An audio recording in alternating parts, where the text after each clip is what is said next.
Hello everyone, welcome back to U study zone. आप सभी को आपके अपने YouTube channel U study zone में स्वागत है।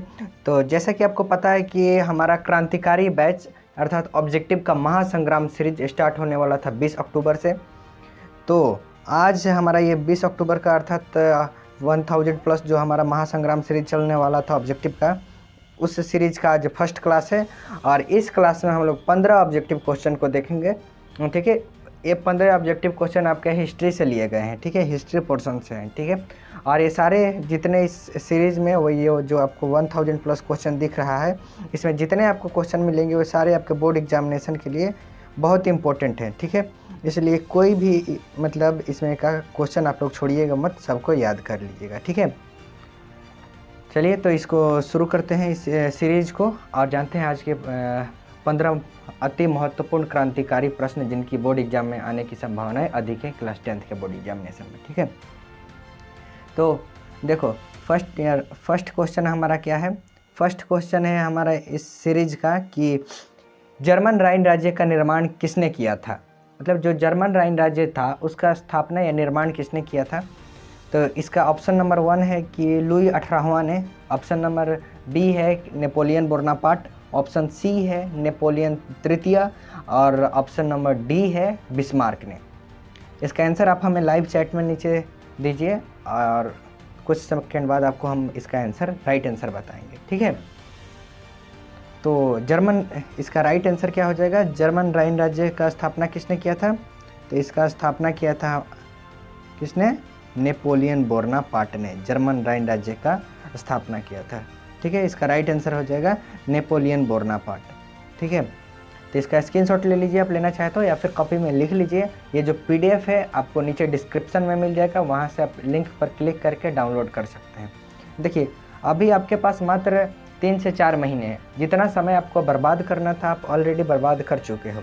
और अभी यदि आप इन सभी को मतलब याद नहीं करते हो, छोड़ते हो, तो फिर आपके बोर्ड एग्जामिनेशन में जो आपने ड्रीम लिया था कितना परसेंट, 95% या 90% लाना है, यदि इन सभी को भी छोड़ दोगे तो उतना परसेंट फिर कभी नहीं आएंगे। ठीक है, इसलिए इन सबको स्क्रीनशॉट ले लो या फिर अपने कॉपी में लिख लो और इन सारे क्वेश्चन को आप याद कर लो। ठीक है, चलिए आइए अपना नेक्स्ट क्वेश्चन देखते हैं। हमारा नेक्स्ट क्वेश्चन है आज का कि अखिल भारतीय ट्रेड यूनियन कांग्रेस की स्थापना कब हुई थी।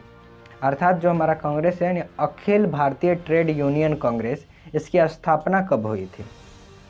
तो अखिल भारतीय ट्रेड यूनियन कांग्रेस की स्थापना का जो फर्स्ट ऑप्शन है हमारा 1848 ईस्वी में, बी नंबर ऑप्शन है 1858 ईस्वी में, सी नंबर आंसर है 1855 ईस्वी में और डी नंबर ऑप्शन है 1920 ईस्वी में।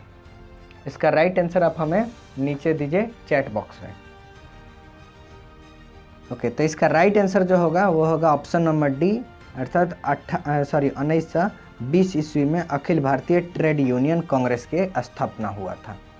ठीक है, चलिए अब नेक्स्ट क्वेश्चन देखते हैं, थर्ड नंबर क्वेश्चन। ज़्यादा समय हम लोग बर्बाद नहीं करेंगे। डेली हम लोग 15 क्वेश्चन अगर करते हैं तो ये काफ़ी है। आप डेली अगर 15 क्वेश्चन याद कर लेते हो डेली, तो आपके पास अभी मान लीजिए कितना समय है, आपके पास अभी लगभग 120 दिन के आसपास समय है।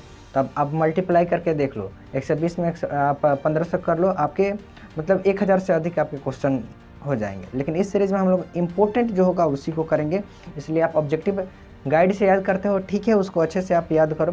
लेकिन ये जो है ये अति महत्वपूर्ण मोस्ट इम्पोर्टेंट VBI है, इसको आप कभी मत छोड़िएगा। ठीक है, ये सबको रट लीजिए एकदम। चलिए थर्ड नंबर क्वेश्चन हम लोग देखते हैं। थर्ड नंबर हमारा क्वेश्चन है कि राष्ट्रवाद की अवधारणा का जन्म किस घटना से माना जाता है। ऑप्शन नंबर ए है कि धर्म सुधार आंदोलन, ऑप्शन नंबर बी है फ्रांस की क्रांति, ऑप्शन नंबर सी है पुनर्जागरण और ऑप्शन नंबर डी है गौरवपूर्व क्रांति। इसका राइट आंसर होगा, क्या होगा इसका राइट आंसर। तो इसका राइट आंसर हो जाएगा हमारा फ्रांस की क्रांति, ऑप्शन नंबर बी। फ्रांस की क्रांति से राष्ट्रवाद की अवधारणा का जन्म माना जाता है। ठीक है, चलिए नेक्स्ट क्वेश्चन देखते हैं, क्वेश्चन नंबर 4। क्वेश्चन नंबर 4 है हमारा कि नेपोलियन संहिता किस वर्ष लागू हुई थी।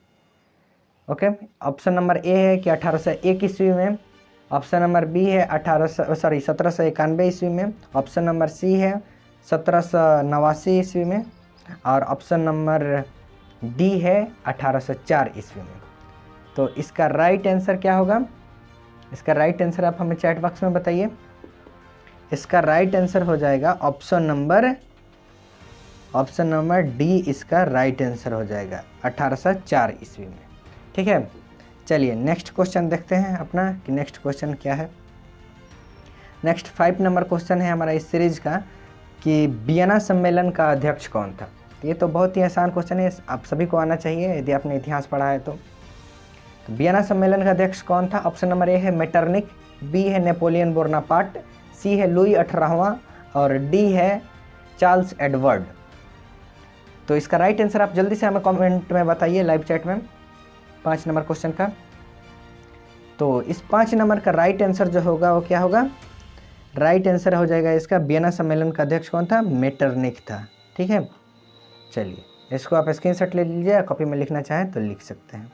चलिए नेक्स्ट क्वेश्चन देखते हैं आगे। नेक्स्ट क्वेश्चन देखते हैं 6 नंबर कि हंगरी की भाषा क्या थी। हंगरी की भाषा क्या थी? अब जल्दी से कमेंट सेक्शन में हमें बताइए। फर्स्ट नंबर ऑप्शन है फ्रेंच, सेकंड है पोलिश और सी नंबर ऑप्शन है हमारा म्यांमार और डी है इतालवी। म्यांमार, सॉरी यहाँ मैग्मार होना चाहिए, कोई बात नहीं, आप सुधार लीजिएगा, मैग्मार कर लीजिएगा। तो इसका राइट आंसर होगा क्या? इसका राइट आंसर होगा मैग्मार, अर्थात जो यहाँ पे सी नंबर है म्यांमार, वही इसका राइट आंसर हो जाएगा। चलिए नेक्स्ट क्वेश्चन देखते हैं। हमारा 7 नंबर क्वेश्चन क्या है? मेटरनिक कौन था? ये भी बहुत ही मतलब आसान क्वेश्चन है, लेकिन बोर्ड एग्जामिनेशन की व्यू से देखें तो बहुत इंपॉर्टेंट क्वेश्चन है, इसलिए आप इसे याद जरूर कर लीजिएगा। मेटरनिक कौन था? ऑप्शन नंबर ए है रूस का जार था। ठीक है, ऑप्शन नंबर बी है ऑस्ट्रिया का चांसलर, सी है फ्रांस का सम्राट और डी है प्रूसा का चांसलर। तो इसका राइट आंसर जल्दी से आप बताइए हमें चैट बॉक्स में। देखिए कहते हैं ना कि अब हवाएं ही करेंगी रोशनी का फैसला, अब हवाएं ही करेंगी रोशनी का फैसला, जिस दिए में जान होगा वो दिया दिया रह जाएगा। अर्थात अब समय जो है आपको बर्बाद करने का आपके पास समय नहीं है, मतलब समय वेस्ट करने का आपके पास उतना नहीं बचा है। इसलिए अभी जो स्टूडेंट मेहनत करेंगे उन्हीं का रिजल्ट अच्छा आएगा।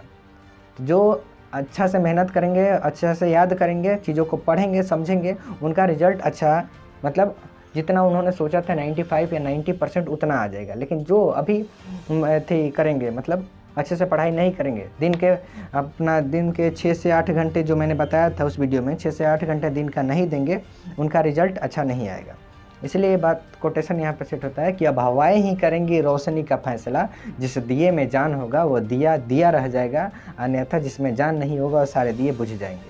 अर्थात जो दिया, अर्थात जो स्टूडेंट मेहनत करेगा वो टॉप करेगा, वो अपने स्कूल के, अपने माता पिता का, सबका नाम रोशन करेगा। चलिए तो इसका 7 नंबर क्वेश्चन का राइट आंसर बताइए कि मेटरनिक कौन था। तो मेटरनिक जो था ऑस्ट्रिया का चांसलर था। ठीक है, मेटरनिक कौन था? मेटरनिक ऑस्ट्रिया का चांसलर था। चलिए नेक्स्ट 7 नंबर हो गया। 8 नंबर क्वेश्चन देखते हैं। सॉरी यहाँ पे आपका ये नंबरिंग गड़बड़ हो गया है, यहाँ पे 8 होना चाहिए, कोई दिक्कत नहीं। तो है कि यंग यूरोप की स्थापना किसने किया था? यंग यूरोप की स्थापना कब हुई थी?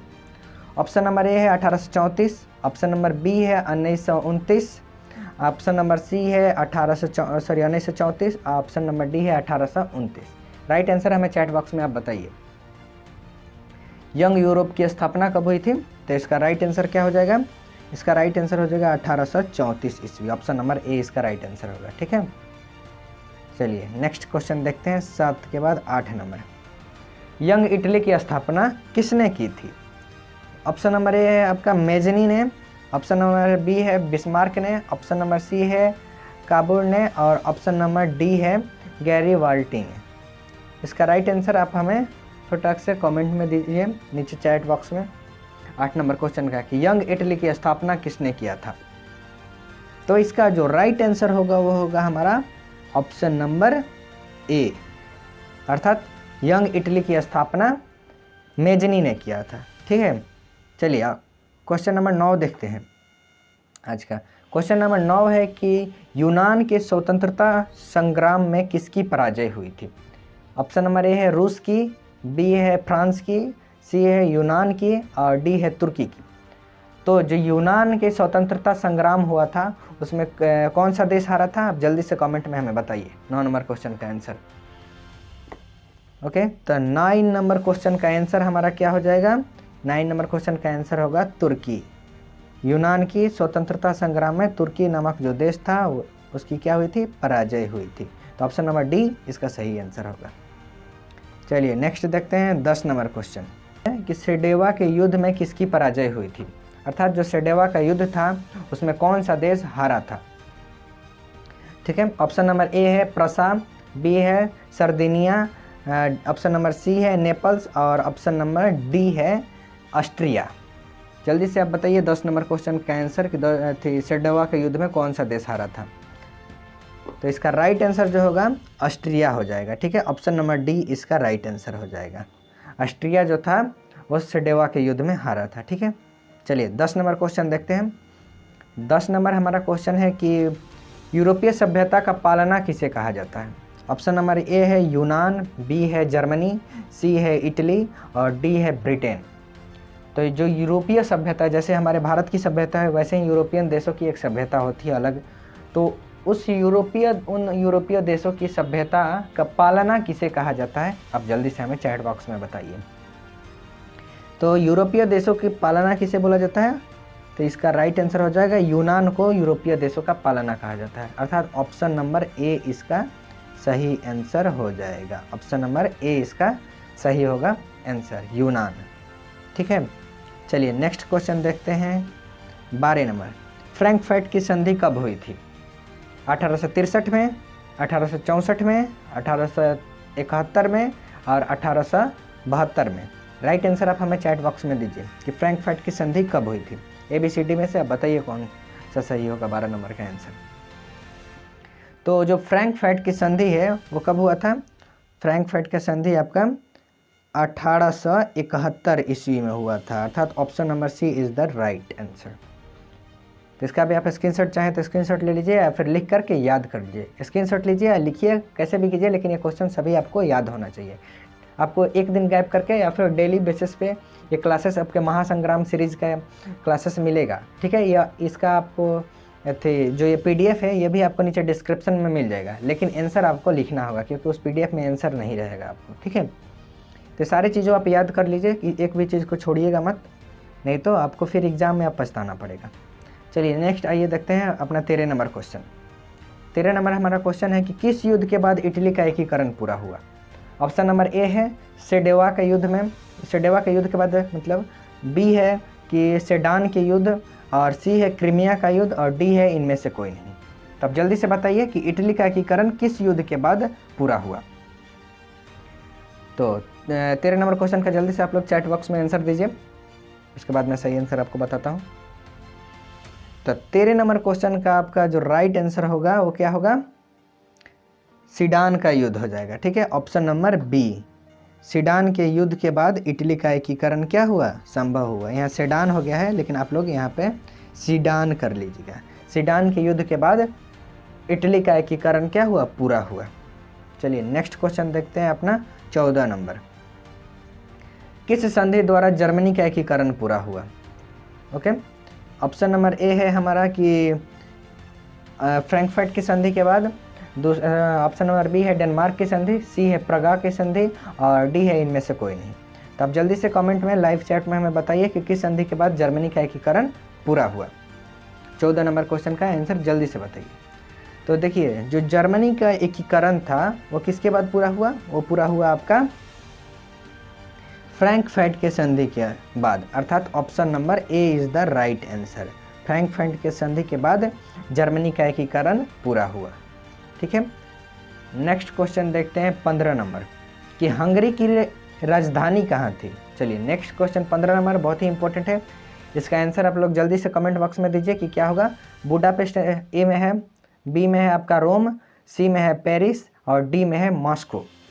जल्दी से आप कमेंट में फटाफट हमें बताइए कि 15 नंबर क्वेश्चन अर्थात हंगरी की राजधानी क्या है? तो हंगरी, इसका जो राइट आंसर हो जाएगा ऑप्शन नंबर ए होगा। हंगरी की राजधानी कहाँ है? हंगरी की राजधानी है हमारा Budapest. Option number A is the right answer. Okay, तो इस क्लास के आपके 15 ऑब्जेक्टिव क्वेश्चन का सीरीज यहीं पे ख़त्म हुआ। बहुत ही छोटे छोटे वीडियोस में आपको ये सारे ऑब्जेक्टिव क्वेश्चन मिलेंगे और डेली का डेली आप लोग याद करते रहिए। सबका टेस्ट भी कभी ले लिया जाएगा थी CBT मोड में। पहले आप इन सब सारे क्वेश्चन को याद कीजिए। देखिए 1000 क्वेश्चन का ये सीरीज महासंग्राम सीरीज है, तो इस सीरीज का आप लोग फ़ायदा उठाइए। और इसमें 1000 क्वेश्चन जो है वो किस किस से लिए गए हैं, साइंस से, सोशल साइंस से, हिंदी से आपके क्वेश्चन मिलेंगे। MCQs हैं जो बोर्ड एग्जामिनेशन के लिए इंपॉर्टेंट है, वो सारे क्वेश्चन इसमें मिलेंगे। आज के फर्स्ट क्लास में हमने 15 क्वेश्चन को देखा है, ऐसे ही डेली हम लोग 15 करेंगे और उसके साथ हम लोग एक 1000 क्वेश्चन को पूरा कर लेंगे। और इसमें जितने क्वेश्चन आपको मिलेंगे वे सभी बोर्ड एग्जामिनेशन स्पेशल क्वेश्चन हैं, तो एक भी क्वेश्चन को छोड़िएगा मत। और इस वीडियो को अधिक से अधिक अपने दोस्तों के पास शेयर कीजिए जो क्लास 10th का बोर्ड एग्जामिनेशन इस बार देने वाले हैं, या फिर किसी भी कॉम्पिटिटिव एग्जाम की तैयारी करते हैं जिससे हिस्ट्री का क्वेश्चन पूछता है। तो इस वीडियो को अपने दोस्तों के पास या अपने बड़े भाइयों के पास शेयर जरूर कीजिएगा और चैनल को सब्सक्राइब करके बेल आइकन जरूर दबा लीजिएगा। ठीक है, तो इस वीडियो को यहीं समाप्त करते हैं और मिलते हैं अगले वीडियो में। तब तक के लिए बाबा see take care, have a good day. मिलते हैं अगले क्लास में, ठीक है। और इसमें से आपके कितने क्वेश्चन सही थे, कितने गलत थे, कमेंट बॉक्स में ज़रूर बताइएगा।